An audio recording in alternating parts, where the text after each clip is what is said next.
So welcome to Proof of Life. This show mostly revolves around looking at ourselves, our culture, how we see ourselves through various means, technology mostly, either obsolete technology, relevant technology, social media, old media, new media. It's a variety of different ways, sort of in the ways that the Greeks and Romans looked at ourselves and our culture with bronze and marble. I'm trying to do the same, but with technology, with brain scanners, with iPhones.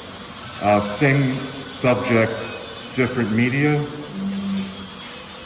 including social media. You can follow a few of the sculptures on Twitter. So this first piece is called Phonoscope. Kind of plays on the idea of the telescope with iPhones. Each phone is situated so as to enlarge the screen of the one in front of it. We trust these devices to capture truth, veracity, and this piece is sort of made to show how they're not true. How as it enhances, it blows out the image, how we lose reality through them. And behind them is a series of portraits shot with them of the Mass College of Art and Design, 12 different artists. And you can see them as they've been shot under fluorescent light. They've been blued out. The blue of the fluorescent took over the image. Whereas in the gallery we have LED lights, which keeps it pretty white. Very ghostly forms of representation.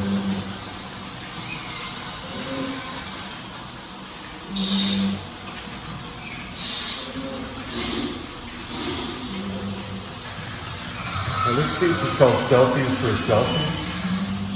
It's another piece kind of questioning the ideas of capturing what's there, the true image of what's there.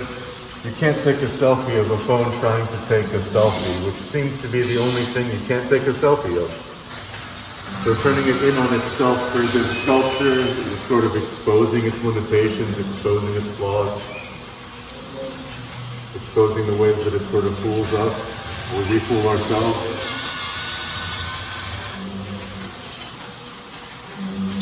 So these two pieces are sort of looking back. This on the right is called Looking Glass number 1. It's enlarged aperture. It's what's inside of a camera, what creates an image classically.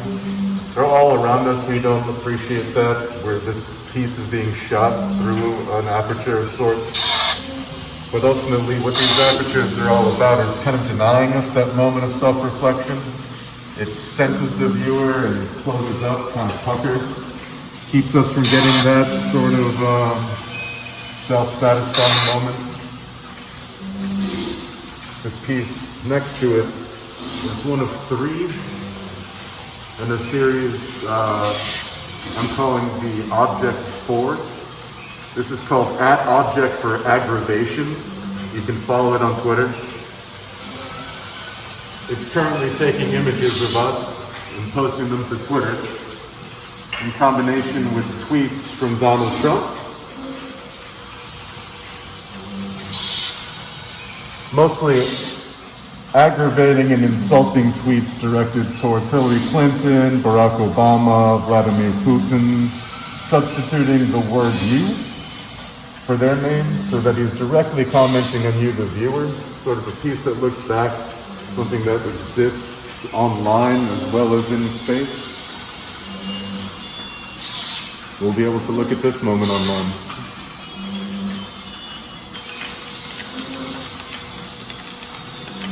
So this is Looking Glass number 2. This one's more directly about the self, about reflections, kind of fear inside, if it'll let you. Take some patience, but it's denying the moment of reflection of yourself. So it's an aperture that denies the moment of like narcissism, that selfie moment. If the viewer has a bit of patience and stays still, it'll open back up momentarily. but it is a lot of patience.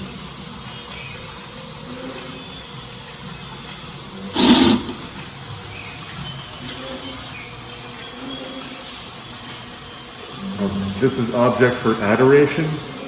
Similarly to the other tweeting pieces, when it sees the viewer, it takes their image, but instead of combining it with critique or with aggravating tweets from the president, this one puts the word "you" into a website that generates positive testimonials. So it tells you good things about yourself. Object for adoration at Twitter. And this is object for observation, the first one of the three in the series. So the lights inside of it actually are sound operated. When it hears sound, it draws you in. It's sort of a honeypot to get your face nice and close, but it takes her image and combines it with random bits of critique collected over my time at graduate school. Things that are sort of meaningless out of context, so it turns the observational relationship back around onto the viewer, critiquing you as you critiqued it.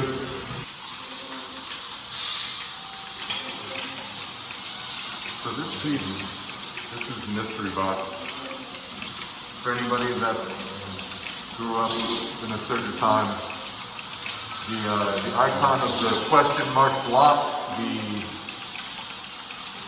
both potential and disappointment all wrapped up into the same icon, the same object.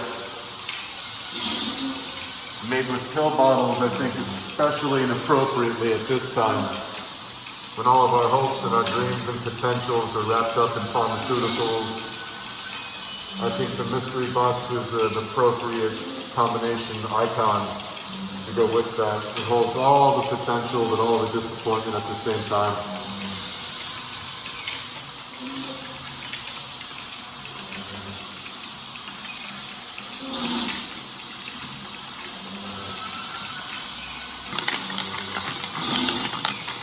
So this is sample set 1.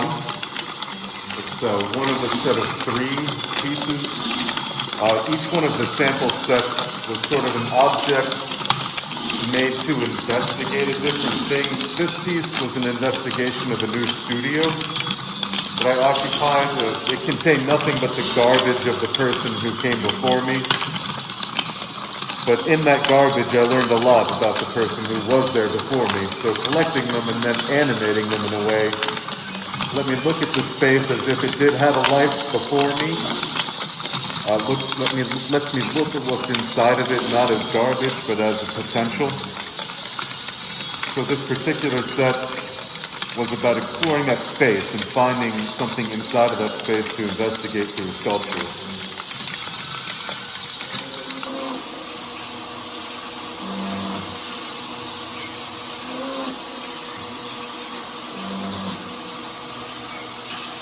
So this is sample set 2. It's sort of a genealogical arc, as it were. It's mouth swab samples from 45 Boston area artists, preserved in formaldehyde, cooled with a fan and bathed in antimicrobial light. So the piece itself is sort of an object to explore and examine the community of people around me, the way that they interacted with me as I asked for their samples, the ideas that they came up with what I might do with these. All of that interaction and information became part of this study, essentially, of preserving and elevating these people who are in my community, are in my community.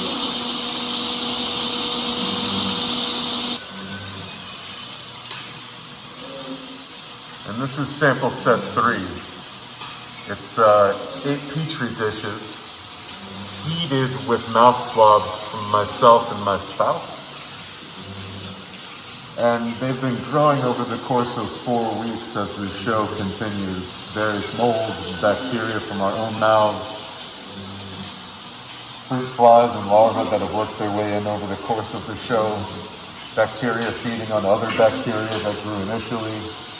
But it's an examination of something a little bit more personal of myself. It's a self-portrait, but it's a self-portrait of my innards almost. It's a self-portrait of the microbiome that we all live inside of, that all live inside of us, as it were.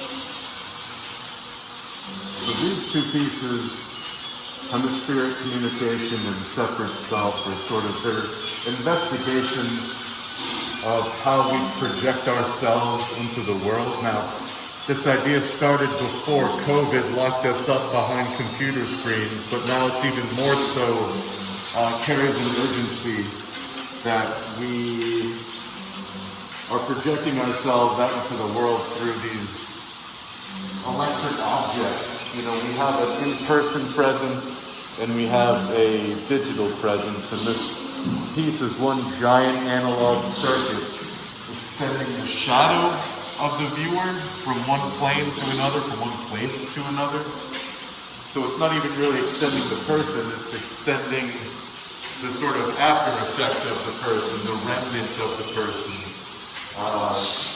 through this biological sort of ripping, this cleaving of electric circuitry. I wanted the object to feel very biologic, at the same time as sterile.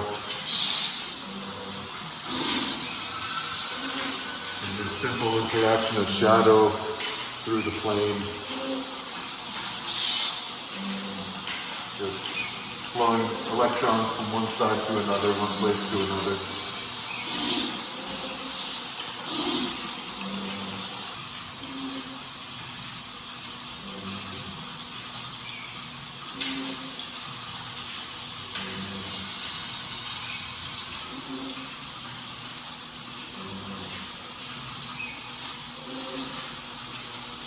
So these are 3 brain scanning sculptures.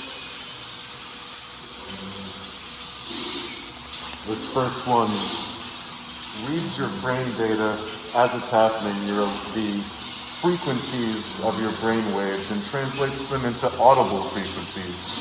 So as your brain is working in live time, it's translating that information into sound, so you can hear yourself think. So now we're just going to turn you on.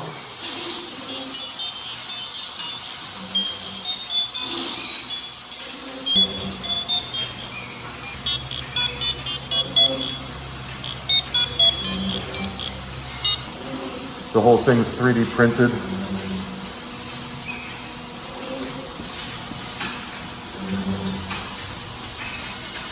And it makes sort of interesting 8-bit style music in relationship to your state of mind. The other 2 pieces operate slightly differently. The white one on the right makes sheet music for cello from your subconscious brainwaves. The one on the left stores your brain information so that it can be used later to create other works, like the very large piece to the left.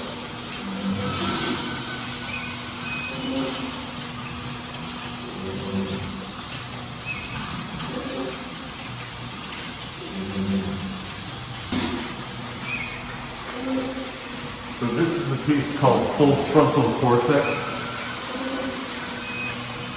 It's about 7 hours of brain information, visualized through computer programs that I build, to look at my brain in a way that's creative and non-medical. I've been through way too many medical brain scans, and this method of looking at myself in a way that's not diagnosing problems, but celebrating that difference, is really interesting to me. This is 7 hours of 24. Each page is about a minute and a half. The shapes and the colors are all dictated by the 8 brainwaves that the piece scans. The colors are determined by an argument between your conscious and subconscious brainwaves. Your subconscious brainwaves tint the colors blue. Your conscious ones tint them red. So at times when I'm sleeping, like towards the bottom, it becomes bluer, it becomes tighter, it becomes smaller, versus conscious times where it's red and large and towards the boundaries of the page.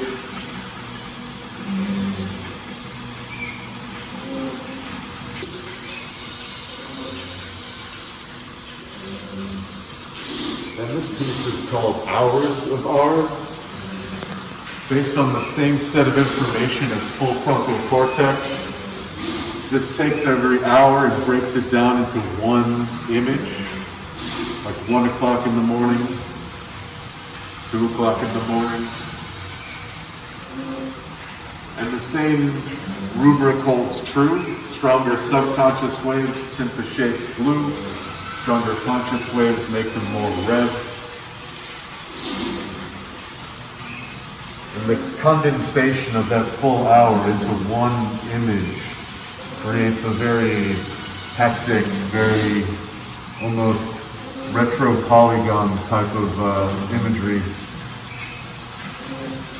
The computer program I built also prints the time over and over again onto itself with the image, keeping track of itself, kind of condensing that time visually as well. These are 12 of the 24 hours of that day.